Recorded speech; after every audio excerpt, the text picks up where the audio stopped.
Esto es Radio Ocote, un programa semanal de actualidad y cultura producido en Guatemala por Agencia Ocote. Aquí encontrarás los mejores reportajes, las mejores entrevistas y los mejores análisis, solo para tus oídos. Soy Sebastián Escalón y esto es Radio Ocote.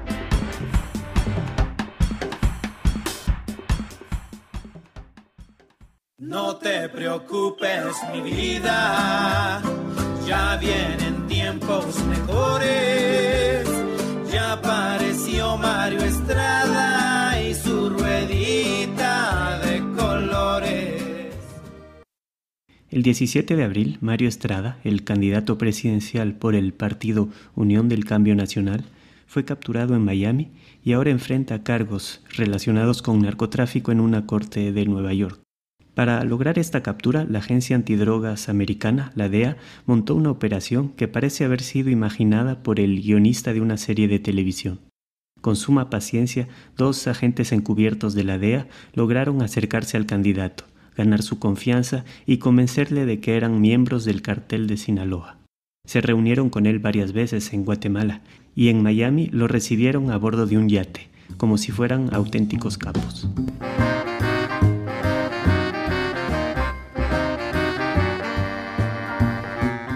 Y mientras platicaban con Estrada, los agentes grababan cada una de sus palabras. Lo que Mario Estrada buscaba era que el cartel de Sinaloa financiara su campaña electoral. Les pidió también que asesinaran a 2 de sus competidores en la contienda. A cambio, el político les prometió que, de ganar las elecciones, él les daría facilidades para mover la droga. El cartel de Sinaloa tendría el control de los puertos y aeropuertos de Guatemala.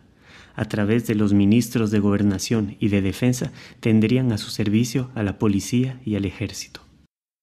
Todo esto era una ilusión. Cuando la DEA estimó que tenía suficiente información para capturar a Estrada, lo engañó una vez más, diciéndole que en Miami le entregaría el dinero.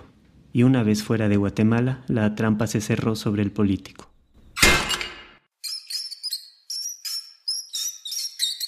Ahora, Estrada deberá enfrentarse al sistema judicial estadounidense. CS2 and Estrada also discussed their agreement concerning how Estrada would support the Sinaloa cartel's drug trafficking.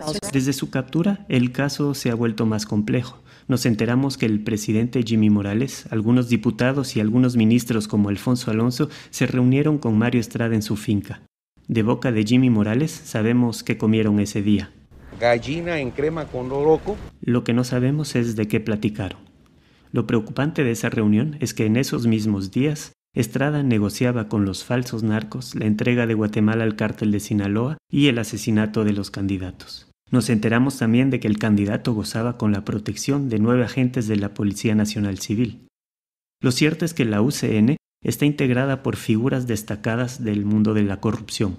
Uno de sus fundadores es, por ejemplo, Baudilio Ichos, quien está prófugo por un caso de malversación de fondos del Ix de Chiquimula. Una nota del medio Nómada también relaciona a Baudilio Ichos con la Panel Blanca, es decir, con las operaciones de desaparición forzada que ejecutaba el ejército y la policía durante el conflicto armado interno. Esto muestra hasta qué punto el narcotráfico y la corrupción se entrelazan. El narcotráfico corrompe funcionarios públicos y la corrupción permite el narcotráfico.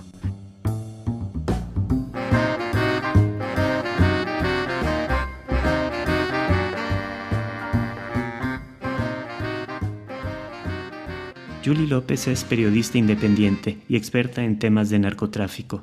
En 2016 escribió un libro intitulado El Chapo Guzmán, la escala en Guatemala, sobre el famoso líder del cartel de Sinaloa, quien pasará el resto de su vida en prisión. Quise platicar con ella sobre la captura de Mario Estrada y sobre las tácticas de la DEA para cazar narcos. Nos reunimos en los jardines del vivero La Escalonia, en Antigua Guatemala. La captura de Mario Estrada nos recordó el afán de los políticos por acceder al dinero del narco y viceversa, del narco en tener a los políticos en planilla, ¿no? ¿Qué busca el crimen organizado? ¿Qué necesitan de los políticos?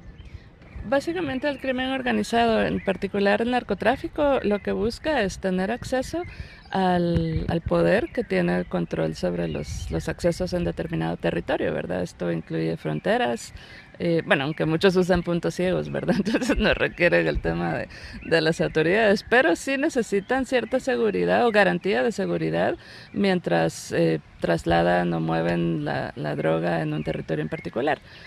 De esa cuenta podemos hacer un poco de historia, que el narcotráfico primero, al menos en Guatemala, primero buscó el acceso a los militares cuando estábamos en las etapas de los regímenes militares, y conforme el poder político se fue trasladando a manos civiles, entonces empezaron a abordar los civiles, ¿verdad?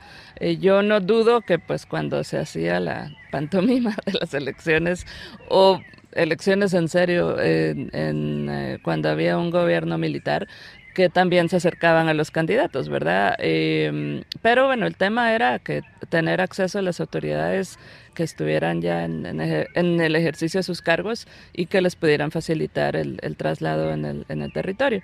Naturalmente, en épocas más recientes, pues se oyen más casos de autoridades civiles que han sido vinculadas al narcotráfico, porque son las que están en la posición de darle ciertos accesos o protección al narcotráfico, lo que no quiere decir que también no tengan contacto con los militares, ¿no? Podemos recordar el caso de Chamalé, de Juan Ortiz Chamalé, alias Chamalé, que cuando estaba recién capturado, una de las personas a las que llamó era el ministro de la Defensa, ¿verdad? Y esto era en marzo de 2011. El supuesto capo del narcotráfico en Guatemala, Juan Ortiz López, fue capturado en la ciudad de Quetzaltenango por la Policía Nacional Civil junto a la Agencia Antidrogas de Estados Unidos, DEA. Juan Ortiz López, conocido también como El Chamalé, era investigado desde hace algún tiempo por la justicia de Estados Unidos. Lo que nos sorprendió en la captura de Mario Estrada fue lo espectacular de la operación, esa trampa que le tendieron para llevarlo hasta Miami. ¿Es una táctica habitual de la DEA? Totalmente. La DEA captura narcos de esta manera, no solo en Guatemala, sino que en otros países, usando, digamos, trucos de esta índole, y para eso se vale desde informantes, que son narcotraficantes dentro de las estructuras, a quienes se ha persuadido de colaborar a cambio de digamos que interceder en su favor a la hora de ser llevado ante las autoridades locales o de Estados Unidos. También están los agentes encubiertos, que pueden ser autoridades del país donde se está capturando a la persona y que se hacen pasar por narcotraficantes o miembros de las estructuras, y también están agentes de la DEA que se hacen pasar también por narcotraficantes. Y en el caso de Mario Estrada, ¿sabemos algo de estos agentes encubiertos?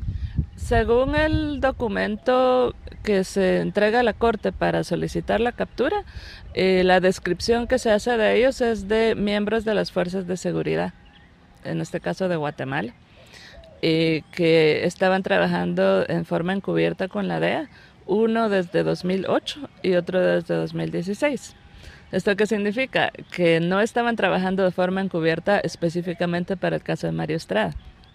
Y es probable que ya no puedan trabajar, que ya se sepa, pues que ya las estructuras sepan quiénes son, ¿no? Puede ser, o sea, esto en la medida de que Mario Estrada consiga dar información digamos, a las estructuras donde estaban metidos ellos, de que estas personas eran dobles agentes. Yo me imagino que tal vez los sacan de circulación un tiempo, los vuelven a insertar. Pero tal vez es importante destacar que en este caso Mario Estrada pensaba que estaba hablando con gente del cártel de Sinaloa cuando eran probablemente policías de Guatemala, ¿no? Entonces, nunca, hasta donde yo entiendo, tuvo acceso directo al cártel de Sinaloa. De esa cuenta, quienes están involucrados con el cártel en Guatemala no saben quiénes son estos dos agentes, porque no hubo un contacto directo, ¿no? Entonces, esto podría permitirles seguir haciendo el trabajo que han hecho hasta la fecha. ¿Tú crees que pecó de ingenuo? Totalmente, porque llama la atención dos cosas. Uno, él les dijo a los Sí, él les dijo a estos agentes encubiertos que él ya tenía contacto con gente del cártel Jalisco Nueva Generación y que ellos también le estaban ofreciendo dinero. Esto pudo haber sido un bluff, pero si uno pensaría que este tipo de contactos le habían dado cierta experiencia para saber quién realmente era narcotraficante y quién no, ¿verdad? Definitivamente sí pecó de ingenuo, ¿verdad? Y tal vez el contacto que tenía era era un contacto indirecto, no directo, y quizá esto no le permitió reconocer que estas personas no eran, o realmente eran tan buenos actores que le hicieron creer que sí eran miembros del cártel.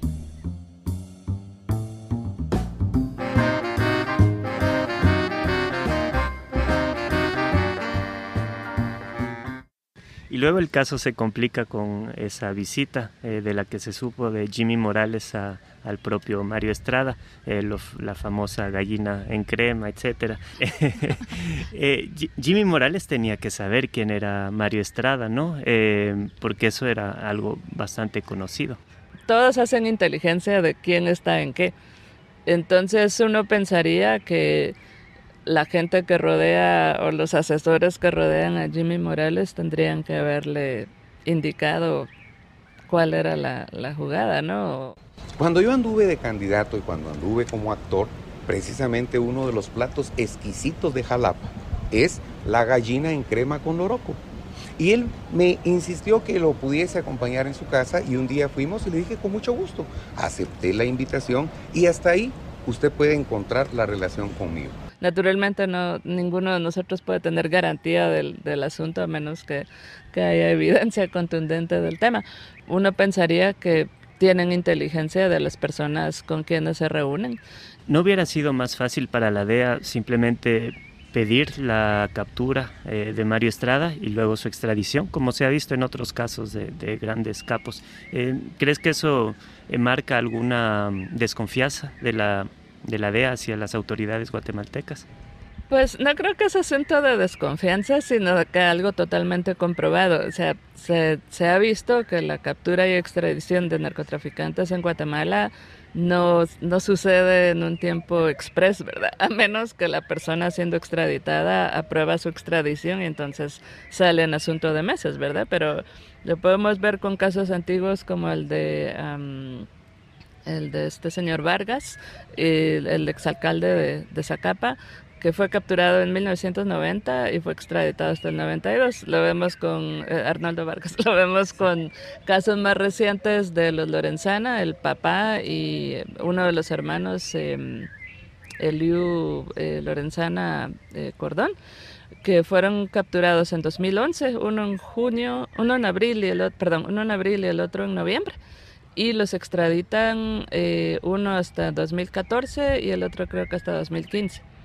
Entonces, hasta donde yo entiendo, la DEA trata de que estas capturas se realicen en un país, bueno, mejor si es en Estados Unidos o en un tercer país, desde donde el traslado a Estados Unidos no sea difícil, ¿no? Y entonces, de ahí vemos, por ejemplo, el caso de Berganza, expulsado de El Salvador de un día para otro hasta Estados Unidos. El caso del Gordo Paredes en 2008, también capturado en Honduras, la policía se lo entrega a la DEA y sale el mismo día o de un día para otro.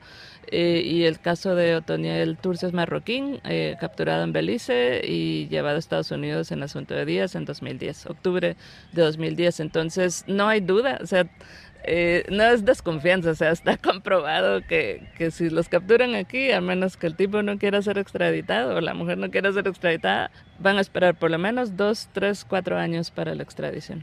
¿Crees que alguno de estos haya colaborado con las autoridades americanas y delatado a Mario Estrada?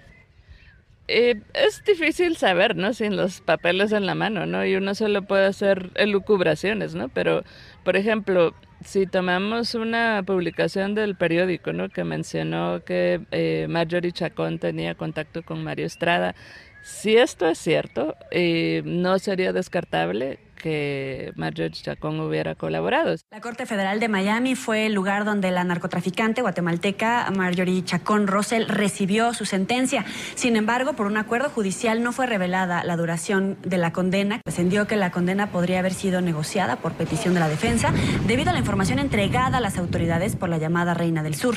En 2014 se declaró culpable del cargo de posesión de más de 5 kilos de cocaína con intención de distribuirla en Estados Unidos. Una de las condiciones para la reducción de su condena y su excarcelación era que ella colaborara con las autoridades. En un principio la pena máxima que enfrentaba era cadena perpetua, le dan 12 años, salió en 4 años y medio. Entonces, definitivamente sí hay un elemento de colaboración y podría ser que colaboración de varios testigos, no solo uno, testigos o personas que estaban cumpliendo condenas o recién fueron liberadas, dieron información que condujo a armar la operación para poder capturar a Mario Estrada. ¿Cómo les ha ido en las cortes a todos estos personajes? Por ejemplo, vimos que esta semana volvió a Guatemala Walter Overdick.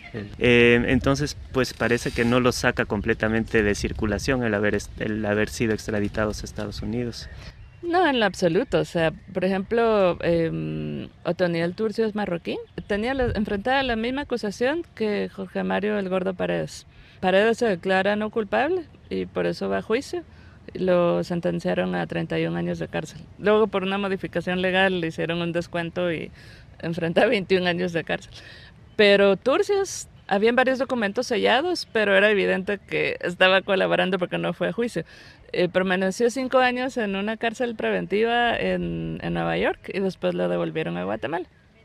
Y lo mismo ocurre con otros personajes, ¿verdad? Años más, años menos, pero sí hay una constante. Si se declaran culpables y no van a juicio, hay más probabilidades de que les van a hacer un descuento en la sentencia y que van a pasar mucho menos tiempo en la cárcel de aquellos que se han declarado no culpables y que van a juicio.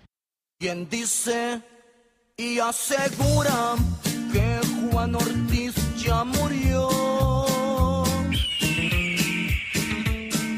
que camino a Coatepeque ellos pensaban llegar, pero llegando a Las Palmas un incidente ocurrió. A pesar de todos estos capos capturados y todas estas estructuras desarticuladas en los últimos años, el tráfico de drogas en Guatemala no solo no ha bajado, sino que ha subido.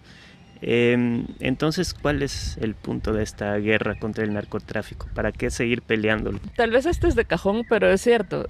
Mientras haya demanda por la droga, eso va a seguir pasando. O sea, precisamente por esa demanda es que ha aumentado la producción. O sea, entre 2016 y 2017, según cifras de Estados Unidos, la producción subió en un 20%.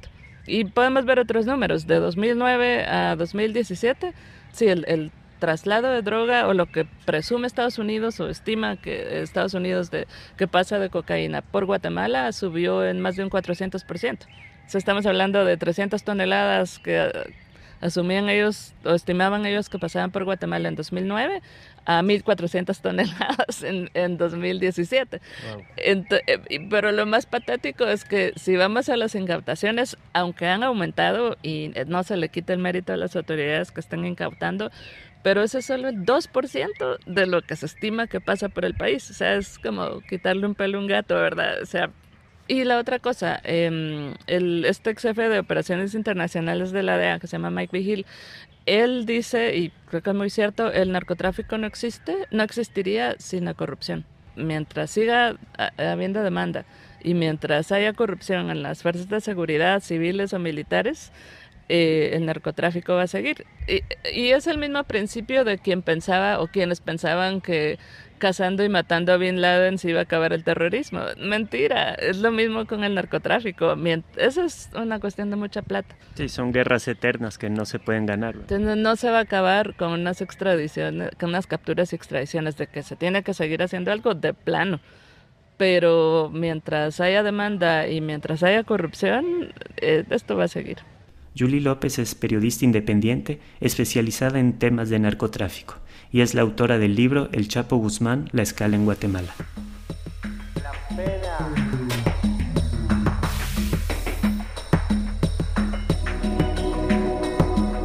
Si te gusta Radio Ocote, suscríbete en iTunes, Spotify, Google Podcast o tu plataforma de podcast favorita.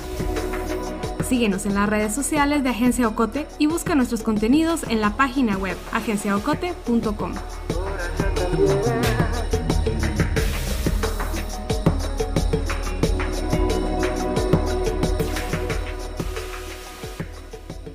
El nombre de Mario Estrada solo vino a agregarse a una lista que crece y crece de candidatos y funcionarios públicos vinculados con el narcotráfico. Antes de él, nombres como Edwin Javier, alcalde de Ipala, o Arnoldo Vargas, ex alcalde de Zacapa, han sido relacionados con este negocio. Otro caso es el del diputado José Armando Ubico, quien fue condenado en Estados Unidos por tráfico de drogas, lo cual no le ha impedido participar de nuevo en estas elecciones. Veamos ahora el caso del alcalde de Nueva Concepción, Escuintla, Otto Lima Recinos, electo en 2015 por la Alianza Creo Unionista. La voz del alcalde se escuchó en una audiencia judicial en contra de los integrantes de Los Marrocos, un grupo criminal dedicado al robo, al sicariato y al tráfico de drogas. Las escuchas telefónicas presentadas por la Fiscalía mostraron cómo Los Marrocos y Otto Lima Recinos coordinaron esfuerzos para recibir un cargamento de drogas proveniente de Sudamérica. Me reuní con José David López, periodista del medio Soy 502, quien cubrió este caso. Para empezar, quisiera saber quiénes son los Marrocos. Los Marrocos son una organización criminal que operaba en el sur de Guatemala. Esta banda empezó a ser desarticulada por el Ministerio Público y la Policía Nacional Civil en enero de 2018. La primera fase de investigación de contra esta organización realmente no se enfocaba en el narcotráfico, sino hacia otros delitos como asesinato, allanamientos ilegales. Pero ya con el paso del tiempo empezaron a surgir ya más hechos vinculados directamente con el narco. La droga era exportada desde Colombia y Venezuela. Tenía el trayecto sobre el Océano Pacífico a través de embarcaciones. Y como siempre, Guatemala solo era un puente para luego llegar hasta México. ¿Y cómo los fue siguiendo la Fiscalía?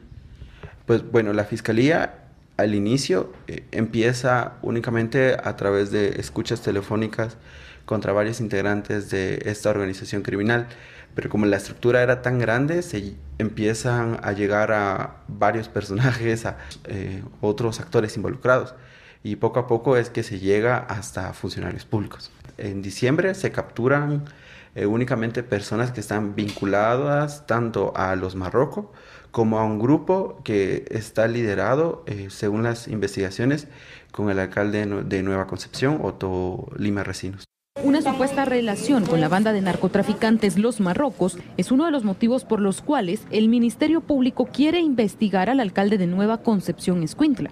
Otto Lima Recinos es el alcalde de Nueva Concepción, Escuintla, y quien busca en este 2019 su reelección como jefe edil. Él llegó al poder en la contienda electoral pasada con una alianza entre Creo y el Partido Unionista, del cual todos saben quién era el máximo líder, que era Álvaro Arzú. Y ahora busca reelegirse con otro partido llamado Prosperidad Ciudadana, que es liderado por el famoso alcalde de Villanueva llamado Edwin Escobar. Lima Recinos es un alcalde como muchos otros alcaldes del sur de Guatemala, alguien alegre, alguien bonachón. Es alguien al quien le gusta vestirse siempre con jeans y con sombrero. Es una persona con la que podés interactuar de manera amable. Eso es lo que deja ver Lima Recinos. Pero esa figura cambia mucho ya con las llamadas telefónicas que fueron escuchadas por los investigadores del Ministerio Público. Según estos audios, ¿qué sucedió el 26 de septiembre de 2017? El 26 de septiembre de 2017 fue el día en que el grupo Los Marrocos, junto con un grupo ligado al alcalde, caen en cuenta que habían perdido 660 kilos de cocaína que venían dentro de una embarcación que se trasladaba sobre el Océano Pacífico. La Corvina 1, la embarcación en la que venía la droga, tenía que llegar a Guatemala el 25 de septiembre. Aún no tocaba tierra cuando las autoridades ya la interceptaron y encontraron a varias personas dentro de esta embarcación. Fueron 4, si no recuerdo mal. Unas eran extranjeras. Todos esperaban realmente que llegara tanto la Fiscalía contra la narcoactividad como el grupo de narcotraficantes. Pero la Fiscalía desconoce este atraso de la embarcación y decide detener una caravana que estaba integrada por carros de la Coordinadora Nacional contra los Desastres y una ambulancia. Esta caravana era liderada por el alcalde de Nueva Concepción. La Fiscalía, pensando que la droga ya viene dentro de estos vehículos que conforman la caravana, decide detener todos los vehículos, pero al realizar la inspección se dan cuenta que no hay ningún kilo de droga. O sea que el alcalde con su gente fue a la playa a esperar a esta embarcación que nunca llegó, y luego fueron detenidos por la Fiscalía, que también esperaba la llegada de esa lancha. ¿Qué pasó después? Así es, en una llamada telefónica, que es una de las que intervino el Ministerio Público, se deja ver que el hombre identificado como el alcalde de Nueva Concepción narra cómo es que ocurre esta detención de la caravana. Cuenta que la policía detuvo y que llevó hasta los chuchos encargados de inspeccionar los vehículos con droga, pero él dice que únicamente detienen a todos los demás carros menos el carro en el que él va. El alcalde buscó ayuda. ¿De quién buscó ayuda? Las llamadas dejan ver, el mismo alcalde dice en una llamada telefónica que solicitó ayuda de un gobernador. No especifica el nombre del gobernador, no dice si es el gobernador de Escuintla, pero le habla a él para que lo ayude a que la policía deje libres los vehículos, entre esos los de la Conred y la ambulancia, los dejen libres para que continúen el camino.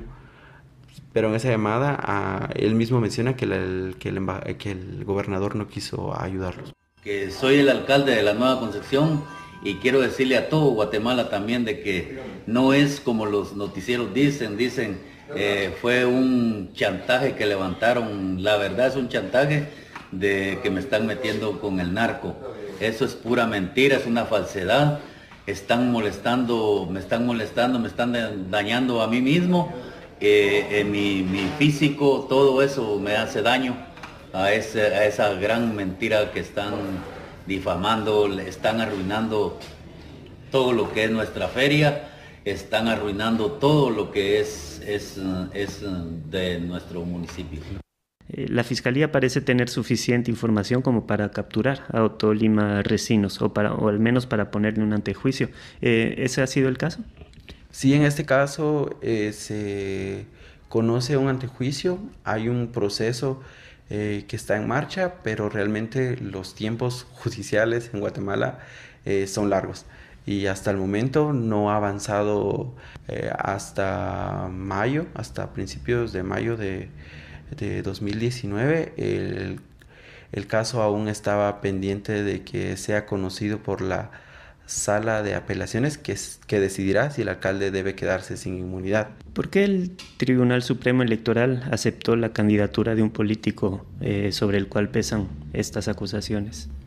Realmente es un tema muy complejo porque pareciera que no existen criterios definidos por parte del Tribunal Supremo Electoral, porque vemos cómo descalifica a varias personas que buscan una candidatura por algún señalamiento de la Contraloría General de Cuentas, por algún otro señalamiento que podríamos decir no tan grave, pero sí deja ingresar a otros ya ligados a proceso penal o que ya enfrentaron un juicio y hasta una condena. Creo que se trata más sobre eso, que no existe ningún criterio definido aún sobre qué candidato rechazar y qué candidatos aceptar. Muchas gracias, José David. José David López es periodista de Soy 502. Su investigación sobre el alcalde Otolima Recinos fue un proyecto junto con el Centro de Actualización Periodística. Su nota fue publicada bajo el título Media tonelada de cocaína y un alcalde costeño, y la puedes leer en los medios Soy 502, No Ficción y El Periódico. Crecer, señor Tolima Recindo, así como tiene mi apoyo, sé que hay apoyo de muchos y confiamos que como en esta administración seguirá luchando por nuestra tierra. Bendiciones, atentamente.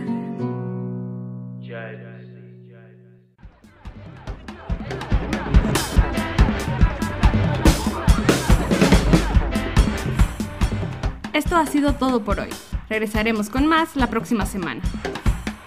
Radio Ocote es producida en Guatemala por el equipo de Agencia Ocote: Lucía Reynoso, Carmen Quintela, Alejandra González, Julio Serrano y Alejandra Gutiérrez. Ingeniera de sonido, Jimena González. Música original, Juan Carlos Barrios. Coordinación, Sebastián Escalón.